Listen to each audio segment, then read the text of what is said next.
Comment Maul a survécu face à Palpatine? Apparu pour la première fois dans l'épisode 1, Dark Maul est l'un des personnages les plus appréciés de la saga.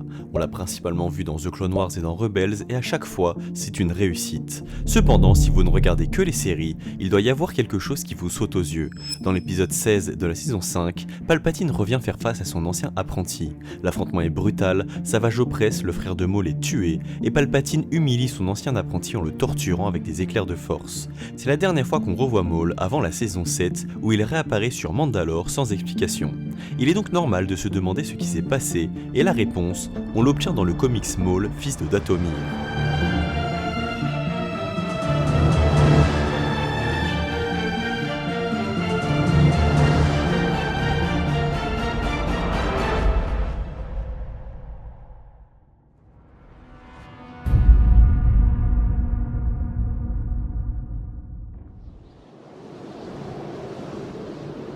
L'histoire commence peu de temps après cet affrontement sur Stygeon où abrite une prison top secrète. À l'intérieur, dans une cellule bien protégée, Maul est gardé prisonnier. Il est gardé en vie par Palpatine pour une raison bien précise. Ce dernier a appelé son apprenti, Dooku, pour parler de cette raison. Il veut tuer l'une des personnes qu'il craint le plus, Mère Talzin. Cependant, de l'autre côté de la base, un petit groupe de Mandaloriens mené par Gar Saxon s'infiltre doucement dans la prison. Dooku, quant à lui, est parti interroger Maul. C'est la toute première fois que les deux se rencontrent et Maul en profite pour dire qu'il espérait plus. Dooku demande une dernière fois où se trouve la base de son réseau criminel, mais Maul ne dit rien. Dooku le frappe alors avec des éclairs de force et il part, laissant Maul inconscient.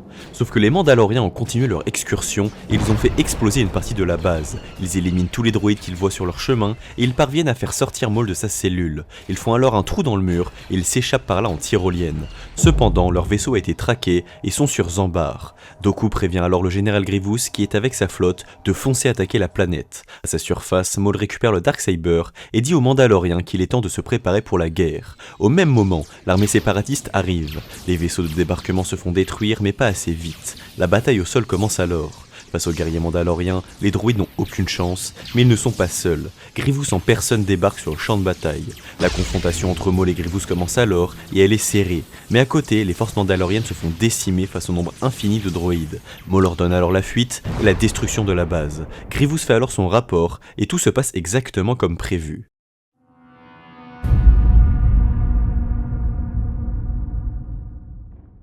Dans l'hyperespace, après cette défaite, Maul contacte Mère Talzin pour lui venir en aide. Elle répond à l'appel et lui dit d'aller sur Ord Mantell, et qu'après ça, leur victoire sera complète. Ils se retrouvent donc avec le Soleil Noir et les Pikes prêts à accueillir l'ennemi. Et justement, Dooku a rejoint Grievous pour l'accompagner dans sa mission.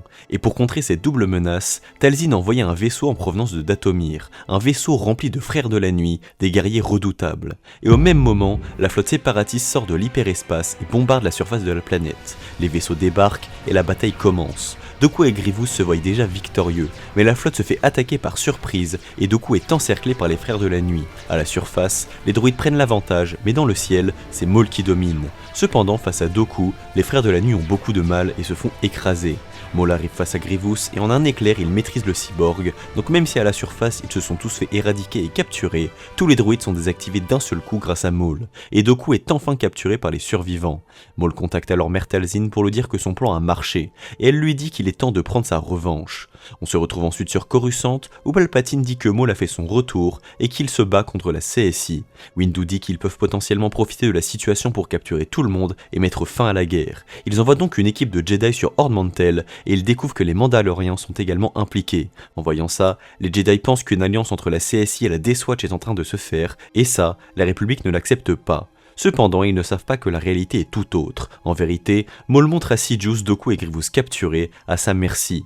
Maul essaye de faire chanter Sidious, mais ce dernier dit qu'il est très déçu et qu'il peut les tuer. Maul envoie alors Grievous en prison et veut parler seul à seul avec Dooku. Grievous précise que ce serait fort dommage s'il doit ajouter le sabre laser de Dooku à sa collection.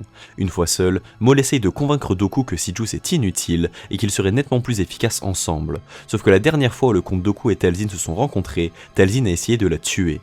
Maul répond alors en invoquant cette dernière. Elle dit que la dernière fois, Dooku ne faisait que suivre les ordres de son maître, et elle profite pour avouer que Maul est le fils de Mère Talzin, et que c'est à cause de son potentiel que Sidious est intéressé s'adresser à lui, sauf qu'au même moment, la République attaque et lance un assaut. Dans la confusion, Doku en profite pour libérer Grievous de sa cellule et il saisit immédiatement l'occasion pour s'enfuir. À main nue, il tue chaque Mandalorien qu'il croise et il s'enfuit à l'aide d'une capsule de sauvetage. Dans le hangar, les clones et la Death Watch s'affrontent. Face aux Jedi, Doku accepte la proposition d'alliance et les deux combattent ensemble. Malgré le nombre de Jedi, les deux Sith prennent l'avantage et une Jedi est même tuée tandis qu'un missile assomme Windu et Ayala Secura. Ils en profitent alors pour s'enfuir. Windu fait alors son rapport à Palpatine en lui disant que Maul et Doku sont alliés, et il dit même que Doku est le fameux seigneur Sith qu'il recherche depuis tant d'années et que Maul est son apprenti.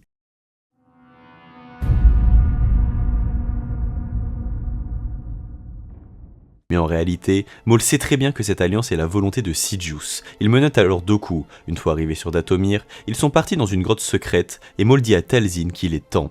Mais en orbite, Sidious est présent en personne avec le général Grievous et ils arrivent. Sauf que son apprenti subit la magie des Sœurs de la Nuit. Talzin essaye de s'emparer de son corps. Sidious et Grievous arrivent en surprise, mais c'est trop tard. Son corps est déjà volé. La bataille commence alors. Elle est violente, puissante, mais Sidious prend facilement le dessus et il fait sortir Talzin du corps de son apprenti. Palpatine dit alors à Talzin qu'elle va mourir, car il sait qu'en orbite, la flotte séparatiste arrive. Maul pousse Grievous en dehors de la zone et Talzin fait un clash avec Sidious. Les deux sont surpuissants. Maul vient aider sa mère, mais Doku fait de même avec son maître. Sauf que dans cette explosion de force, une personne ressort, un cyborg. Talzin comprend, elle pousse Maul avec la force, et Grievous arrive. Il allume ses sabres et tue Talzin en face d'un Maul impuissant. La mère est morte, face à son fils. Dathomir subit ensuite un génocide pour avoir fait face au Seigneur Noir des Sith. Génocide qu'on peut d'ailleurs voir dans Tales of the Empire.